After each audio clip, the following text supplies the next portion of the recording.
Olá pessoal, tudo bem? Aqui é o professor Júlio, professor de matemática do curso Mais Federal. A prova desse ano, ela trouxe algumas questões bem elaboradinhas, como sempre, como é um padrão da Federal do Paraná, questões simples, questões diretas, questões um pouco mais elaboradas também. Tivemos de tudo um pouco nessa prova. Uma prova que cobrou desde a matemática básica, raciocínio lógico, até a parte algébrica do nosso aluno, tá? Então, a questão 64, vamos começar por ela, é uma questão de triângulo-retângulo, Pitágoras, questão simples. Ele pedia para você calcular a área de um triângulo-retângulo, dado o maior lado e o menor lado. Vale ressaltar que o maior lado do triângulo-retângulo é a hipotenusa. Então, nós temos ali a hipotenusa como 12, cateto como 4, e um outro cateto que ele precisava, que era o x. Aplicando o teorema de Pitágoras, chegávamos em 8 raiz de 2, né? E como ele queria a área do triângulo, pegávamos 8 raiz de 2, multiplicamos por 4, dividimos por 2 e chegamos na área do triângulo, que vale 16 raiz de 2 centímetros quadrados, alternativa D. Bem, pessoal, meu nome é Rodrigo Batatinha. A gente vai corrigindo, então, agora a questão 65, certo, do vestibular do FPR de hoje à noite. Essa questão trabalhava basicamente interpretação de gráficos e porcentagem. Então, reparem que no canto superior direito da sua prova teria uma tabelinha referente aos spans dessa questão, que foi colocada nessa questão. E o que você deveria fazer? Primeira coisa, somar todas as notificações que você tem. E com isso você encontraria 711.467.000. E o que você vai fazer depois disso? Pegar cada uma das notificações, certo? E dividir por esse número. E nessa divisão você vai encontrar 4 valores de porcentagem. E esses 4 valores de porcentagem, você encontraria eles na ordem, colocados certinhos na letra D, como vocês estão observando aí no gráfico que está sendo apresentado na tela de vocês. Vamos lá, pessoal, questão 66. Uma questão que ele trabalha a parte de volume de paralelepípedo. Ele dá as 3 dimensões do paralelepípedo, ele chama de comprimento, largura e altura, né? E daí o que ele pede para você? Ele faz uma menção às Olimpíadas do Rio de Janeiro de 2016 e ele pede para você calcular simplesmente o volume em litros da piscina. Só vale ressaltar um detalhe. Ele dá as dimensões em metro. Então, de praxe, pegamos o comprimento, largura e altura, multiplicamos os 3 valores, chegamos em 3.750 metros cúbicos. O que a gente tem que lembrar? Uma simples conversãozinha de metro cúbico para litro. Lembrando que 1 metro cúbico equivale a 1.000 litros. Então, você pegava 3.750 vezes 1.000, 3.750.000 litros, alternativa C. Vamos lá, gente, questão 67, uma questão muito boa, muito simplesinha. Ele trabalha com você da seguinte maneira. Ele fala de 2 restinhos de lata de tinta, né, de 2 pessoas que estavam fazendo uma pintura. O que acontece? Na primeira lata de tinta, ele fala que sobra exatamente metade do volume da lata. Já na segunda lata, ele fala que sobram 3/4 do volume total da lata. E ele faz um destaque, ele frisa um detalhe ali que ele fala que aquelas latas têm o mesmo tamanho e cor, certo? Ou seja, basta você misturar as cores, as latas, que independente do que você faça, vai dar a mesma cor. E o que ele queria que você fizesse? Ele quer saber qual é a fração que representa o volume de cada tinta em cada uma das latas. Então, o que nós deveríamos fazer? Tirar, em primeiro lugar, o MMC entre 3/4 do volume e metade do volume. Fazendo o mínimo múltiplo comum, chegamos em 5/4 do volume. Só que perceba que ele quer fazer uma divisão em 2 latas. Então, o que nós devemos fazer? Pegar esse valor e dividir por 2, ou multiplicar por meio, né, para chegarmos em 5/8 do volume, alternativa B. Fala, galera! Vamos resolver a questão 68 do vestibular da Federal. E ela basicamente é uma questão de uma função de primeiro grau, onde nós temos no eixo Y o nível de bateria e nós temos no eixo X os horários no qual ele pede a resposta para a gente.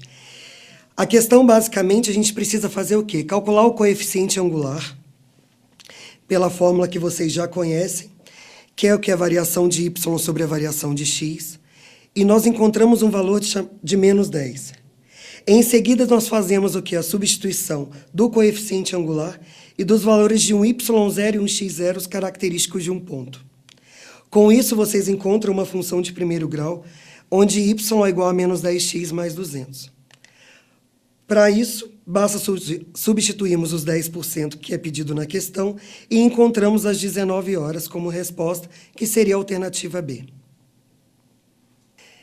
Resolvendo a questão 69 do vestibular da Federal, nós podemos resolver basicamente o quê? Usando a analítica, a parte de matemática analítica, onde ela é muito semelhante à questão 68. Primeira coisa, nós teremos o quê? Ele já dá a equação de reta para vocês e pede a equação da reta que passa pelo determinado ponto e seja perpendicular a essa reta. Para isso, nós vamos lembrar que o coeficiente angular da reta perpendicular é o inverso e o oposto, encontrando assim menos meio. Substituindo na equação de reta, nós encontramos a função pedida pelo vestibular, que seria y igual a menos meio de x mais 4. Então, pessoal, vamos ver agora nessa questão 70 o que foi cobrado de vocês. Como vocês podem reparar, é uma questão de probabilidade, certo? Então, reparem o que está sendo colocado. Primeiro detalhe, ele está tirando os valores lá da equação do segundo grau que foi apresentada. E se ele pede que a equação tenha pelo menos uma raiz real, essa equação tem ou uma ou duas raízes reais. Então, por isso, o delta tem que ser um número maior ou igual a zero. Com isso, você acha uma relação entre A e C. E A vezes C era menor que 4.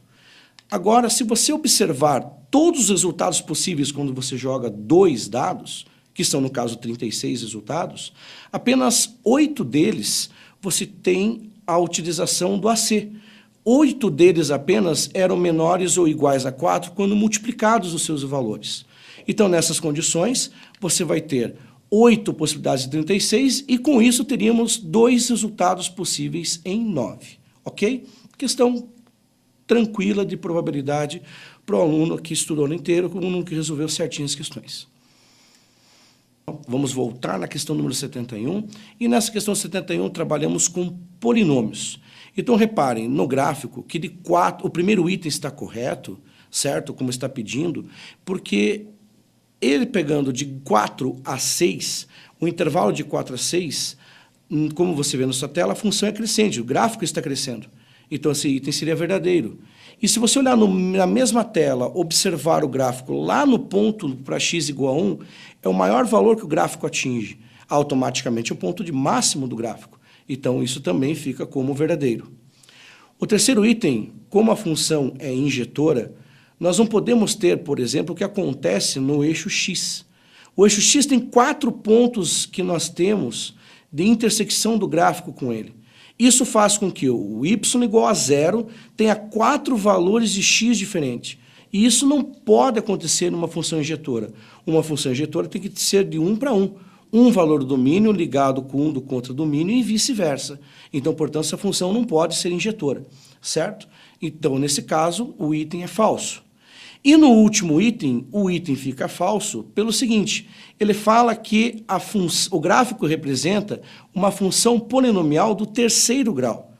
Mas vejam só, como nós temos 4 intersecções do gráfico com o eixo x, essa função tem 4 raízes. Automaticamente, ela vai ter 4, vai ser uma função de 4º grau e não de terceiro grau. Por isso que o item ficaria também falso, ok? Resolvendo a questão 72 da Federal, basicamente nós temos a aplicação das propriedades logarítmicas. Como vocês podem ver, a questão pede o fator t. Para isso, nós dimensionamos o quê? Todo o isolamento com as aplicações da propriedade, como vocês podem ver, e conseguimos isolar a função t, originando o quê? A raiz do log de 15 sobre q.